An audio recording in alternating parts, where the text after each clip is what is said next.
Government open to complete takeover of Malaysia Airlines. At least 24 killed in brutal New Guinea tribal massacres.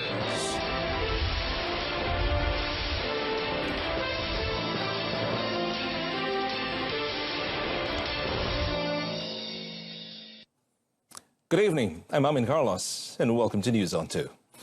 The government is open to suggestions on the recovery strategies for Malaysia Airlines, either a complete takeover with the airline's name change or an acquisition but have its name retained. The Prime Minister, Tun Dr. Mahathir Mohamad, said despite successes and improvement in services and customer satisfaction, the national carrier was still recording losses due to external and internal factors. MAGB sedang melaksanakan usaha bersepadu untuk mengurangkan kerugian melalui peningkatan pendapatan dan inisiatif rasionalisasi kos. MAB juga kini giat meneroka pelbagai peluang strategik serta rangkaian kerjasama yang mampu membawa kebaikan kepadanya. Speaking in Parliament at the federal capital, the Premier added that the government is also looking at other ways, including forging strategic cooperation with other airlines as part of efforts to save Malaysia Airlines. One such cooperation was the Memorandum of Understanding, MOU, signing between Malaysia Airlines and Japan Airlines as part of efforts to improve passenger services. The MOU was signed in May and the collaboration will start in 2020.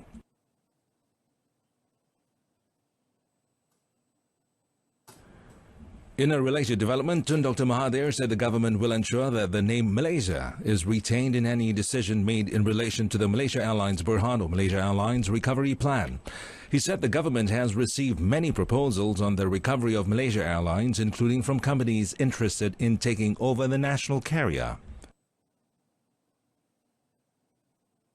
Pada masa ini kita belum dapat membuat keputusan sama ada menjual ataupun bekerjasama dengan syarikat yang lain ataupun kita mengambil bahagian juga dalam pemulihan airline mas kita ini.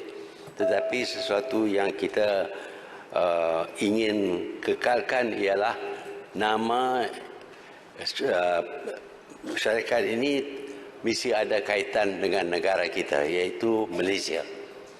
Kita tidak boleh jual syarikat ini sehingga namanya terhapus sama sekali.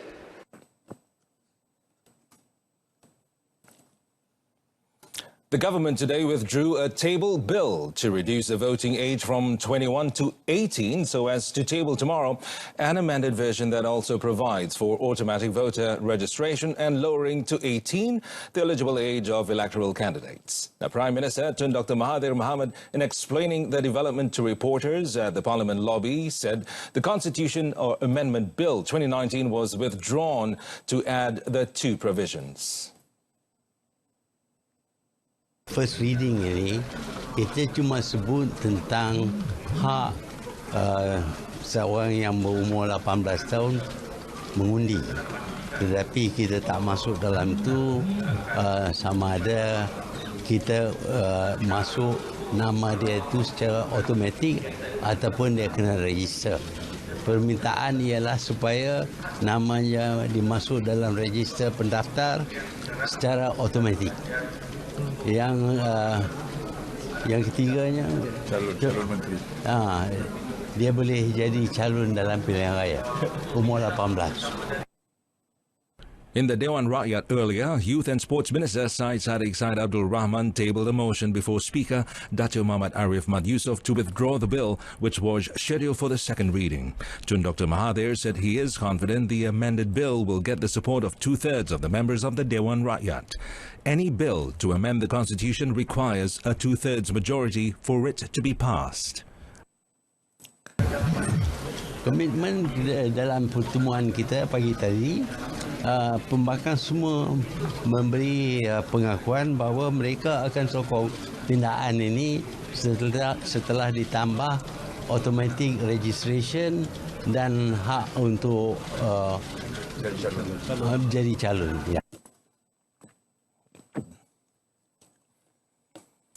Well, earlier, the Dewan Rakyat began its morning session with birthday wishes for Prime Minister Tun Dr. Mahathir Mohamad, who turns 94 today. Now, the Dewan Rakyat also wished Tun Dr. Mahathir a long and healthy life in his efforts to steer the nation towards prosperity in the future. Kita sama-sama mendoakan agar Yang Amat Berhormat Tun terus dipanjangkan usia, disihatkan tubuh badan, terus dilimpahi akal fikiran yang bijaksana, serta diberi petunjuk dan hidayah untuk memimpin negara ke tahap yang makmur, aman dan sejahtera. Amin. Sesungguhnya, semangat gigih Yang Amat Berhormat Tun pada usia ini akan menjadi pembakar semangat kita semua dalam usaha masing-masing untuk memertabatkan negara ini. Tun Dr. Mahathir later in his speech thanked those who had conveyed birthday greetings to him. And on to other news items. Now, the High Court today was told how former Federal Territories Minister Dato Sri Tengku Adnan Tengku Mansor was involved in the sale of 2 lots of Kuala Lumpur City Hall DBKL land in Bandar Tun Razak to property developer Asset Kayamas Sendirian Berhad. Now, former City Hall Property Management and Valuation Department, or JPPH Director Kamaria Ibrahim, 62, said this in a testimony when replying to Deputy Public Prosecutor Hadaria Siri on the 5th day of Dato Sri Tengku Adnan's 2 million ringgit corruption case. Now, Kamaria, when reading out her witness statement, said the offer letter with regard to the sale of the 2 lots of land was issued to Asset Kayamas upon Dato Sri Tengku Adnan's approval. The trial's 14th witness said she instructed her officer, Razalia Khalid, to issue an offer letter after Dato Sri Tengku Adnan, then Minister of Federal Territories, signed the letter of certification under Section 101, subsection R of the Local Government Act 1976, or Act 171, on 28 May 2015.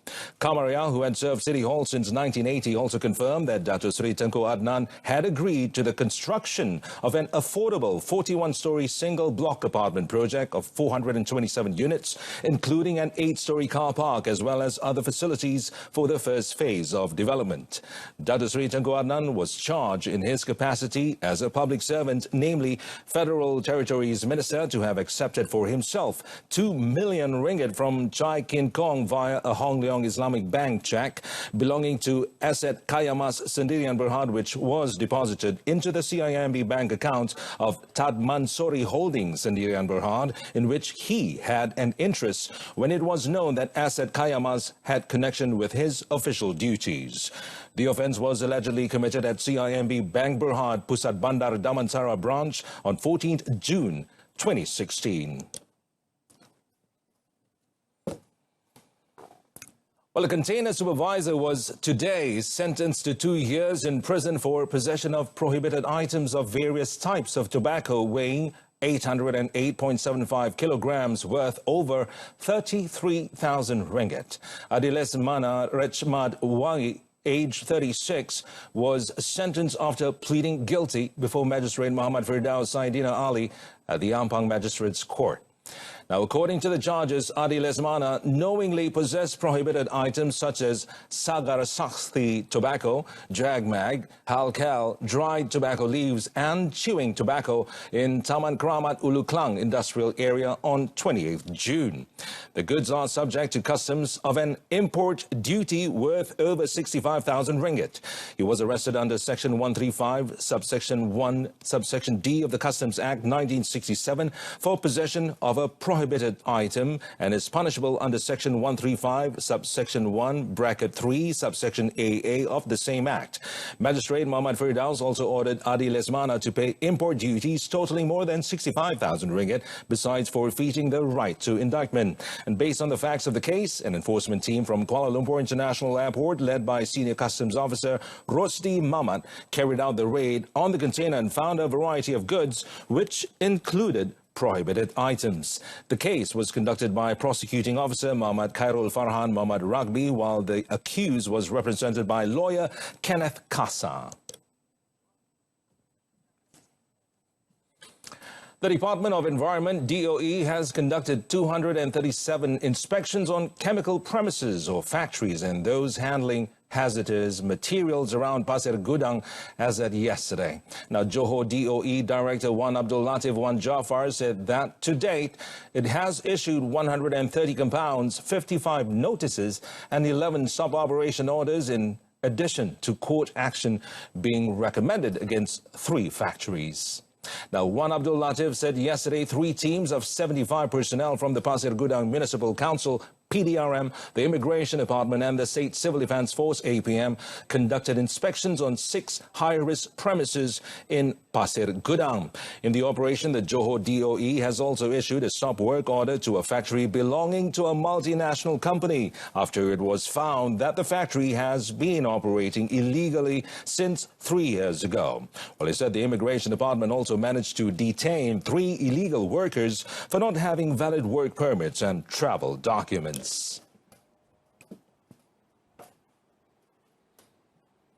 Well, curfew in the waters of 7 districts in the Eastern Sabah Security Zone, or S Zone, which ends today, will be extended until July 25th. Now, Sabah Police Commissioner Dato' Amor Mama, in a statement today, said the curfew from 6 p.m. to 6 a.m. covers the waters of Tawau, Sempurna, Kunak, Lahad Datu, Kinabatangan, Sandakan, and Baluran.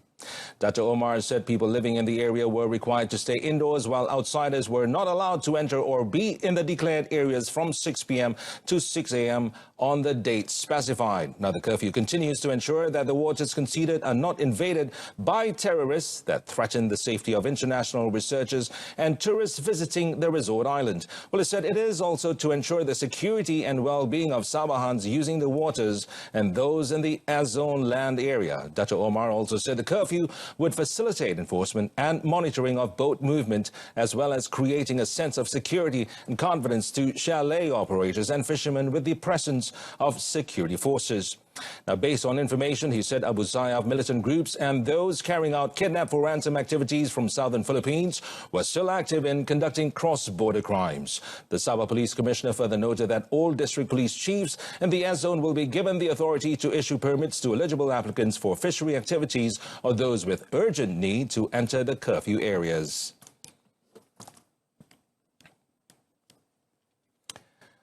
Well, a married couple were killed after their motorcycle collided with a car at Rantau Panjang Pasir Mas Highway near Lubok Jong this morning. The 6:30 a.m. incident, Nur Shafika Jafar, 22, who was 5 months pregnant, was thrown off the motorcycle about 7 meters away from the scene of the accident before landing on the pavement. Now, Nur Shafika and her husband, Muhammad Ikram Abdul Azid, 22, died at the scene due to severe injuries and were sent to Pasir Mas Hospital for post-mortem.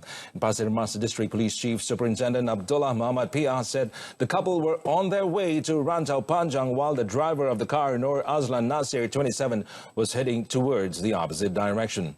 It was believed that the 27-year-old man had tried to overtake another vehicle in front of him when he crashed into the couple's motorcycle.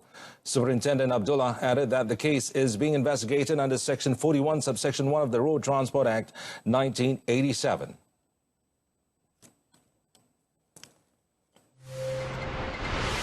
Coming up, PH government pulls Malaysia out of financial abyss.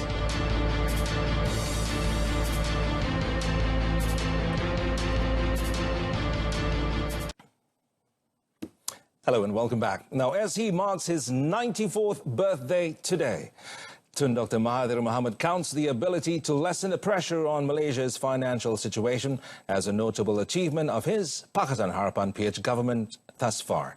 And Tun Dr. Mahathir, who has the distinction of being the world's oldest prime minister, notes that not many countries facing a similar situation like Malaysia's would be able to address the problem.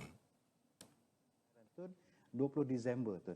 Saya fikir asas pemulihan ini sudah pun diletak dan dalam jangka masa 3 tahun saya ingat asas masalah kita ini akan berkurangan, tetapi belum sampai kepada tahap dia hanya dapat dipulih dengan mudah.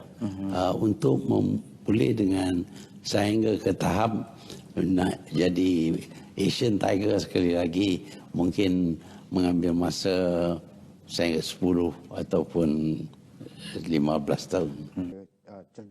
Speaking in a special interview with Bernama Radio in conjunction with his birthday, the non-Nigerian premier said Malaysia is calm and peaceful because the nation is no longer under pressure from the financial problem as the government has been managing the matter prudently.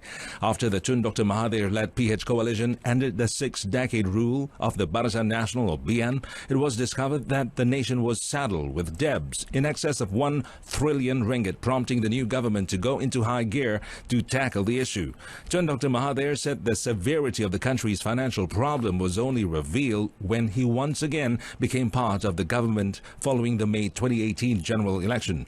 Among the measures taken by the PH government to mitigate the country's financial woes are reviewing mega projects and past deals under the previous government, going after allegedly stolen 1 MDB funds and declaring an all-out war against corruption. Tun Dr. Mahathir explained that the fundamentals of the country's financial recovery plan have already been laid. Dan ini bermakna bahawa saya berhati-hati di dalam makan. Well, the downstream industry for Agarwood is performing at a robust pace backed by increasing demand, according to the Malaysian Timber Industry Board, MTIB. Now, Deputy Director General for Development and Commercial, Muhammad Khairuddin Muhammad Rani, said in 2018, the export value of Agarwood was at 9.93 million ringgit, while value-added products such as fragrances and incense stood at 122 million ringgit and 22 million ringgit, respectively. Well, speaking at a press conference after the Agarwood Incense and Fragrances International Conference today, Muhammad Khairuddin said the Primary Industries Ministry aims to increase the export value for Agarwood to 12 million ringgit in 2020. Well, he said the increase in exports would not cause damage to forests, as Agarwood is now being planted by small stakeholders. Moreover, he said there are 2,234 hectares of Agarwood plantations in record with approximately 2.2 million trees. Thus, the ministry has to move to plantations as Agarwood-related trading is restricted, as it is listed in Appendix 2 of the Convention of International Trade in Endangered Species of Wild Flora and Fauna. Meanwhile, Primary Industries Minister Theresa Kok, when officiating the event, said demand for Agarwood products had increased over the last 30 years, and the government was currently implementing the Karas and Gaharu Development Action Plan 2011-2021. You can see that Agarwood also has a market in India. I think, for me, I think that this industry is worth for more people to come in to develop it, because we have the market, and we are facing the problem of not enough Agarwood to cater to the need of market. That's why now the price is quite high. Theresa said the development of the Agarwood industry in Malaysia has been implemented for several years, and Malaysia is currently the 5th country to export Agarwood products after Thailand, Indonesia, India and Vietnam. Well, furthermore, she said the government is collaborating with the industry to constantly promote the growth of Agarwood through various research and development products. The Federal Territories Islamic Religious Council's Zakat Collection Center, or PPZ Mawib, plans to appoint the National Athletes Welfare Foundation, known as YAKIB, as the Zakat collection agent in the Federal Territories. Its Chief Executive Officer, Ahmad Shukri Yusof, said the PPZ Mawib will decide on methods for YAKIB to collect Zakat after further discussions between both parties concluded. In addition, Ahmad Shukri said YAKIB was also chosen as a Zakat collection agent for its capacity to disseminate good social values to stakeholders. Kita sekarang perbincangan kita ialah untuk kita melantik YAKIB untuk pada masa yang sama menjadi ejen kita menyampaikan mesej dakwah zakat ini kepada pihak-pihak berkepentingan, termasuklah sebagai contoh ISN sebagai contoh, Institut Sukan Negara sebagai contoh. Earlier, Ahmad Shukri handed over 2,000 ringgit cash donation to YAKIB chairman Dr. Nurul Arifin Abdul Majid to be channeled to YAKIB Fund for Athletes, or Tabung X. Tabung X serves as a platform to carry out various fundraising activities to enable the public to extend donations to YAKIB to assist former athletes.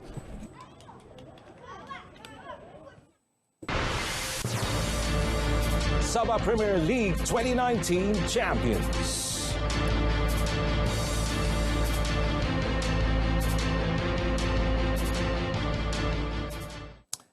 Now, Sabah ended a 7-year wait to get back to Super League action when they edged UiTM FC 2-1 at the UiTM Stadium Shah Alam last night to be the champions of the 2019 Premier League. Now, with the win, the Rhinos collected 40 points after 19 matches, while the nearest rivals, Johor Darul Takzim 2 or JDT 2, were 7 points adrift. Now, the two top teams gained promotion to the Super League.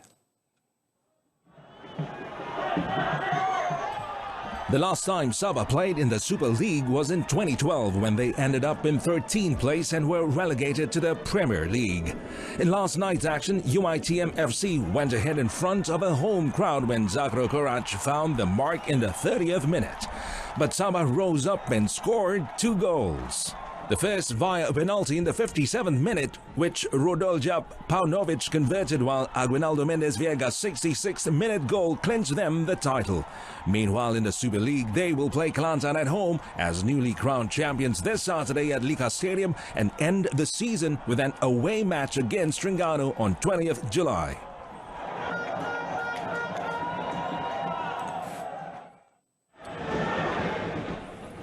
JDT 2, on the other hand, went down 1-3 to Negeri Sembilan at the Tuanku Abdul Rahman Stadium, Paroi.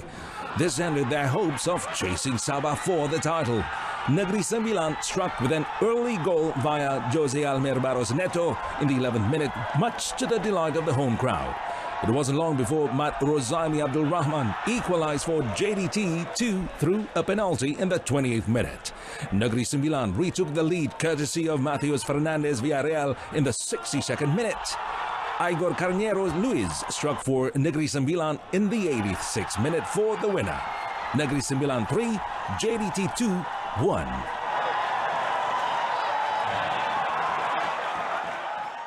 In the Super League, Pahang edged PKNSFC 3-2 in a dramatic match at Stadium Darul Makmur Kuantan. Now, their 10th victory from 19 matches saw the Elephants maintain second spot with 36 points. Pahang struck first in the half-hour mark courtesy of Mark Harold Guelon. Muslim Ahmad delivered the Elephants second in the 42nd minute, but not before Kepa Sherman and Gabriel Huera equalized for PKNSFC in the 60th and 65th minute respectively. Pahang captain Matthew Davis scored the winning goal a minute before time for the winner.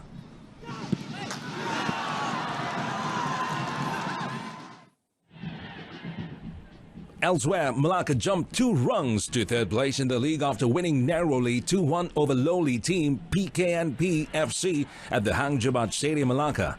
The visitors, however, were ahead first through a goal from Giancarlo Rodriguez in the 13th minute. The home crowd burst into life when the Hang Tuah squad rose up to find 2 goals in succession in the second half.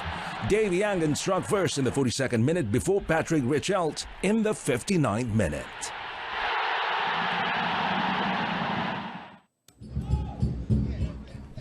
In another match, Ivory Coast striker Kipre Chiche saved the blushes for Terengganu as his late goal held 10 men Kedah to a 2-2 draw in their Super League clash. Shagir Hamza's early goal in the 4th minute gave Kedah the lead, but was cancelled out by Shankar Shakhmedov's strike for Terengganu in the 33rd minute at the Sultan Ismail Stadium in Kuala Terengganu last night.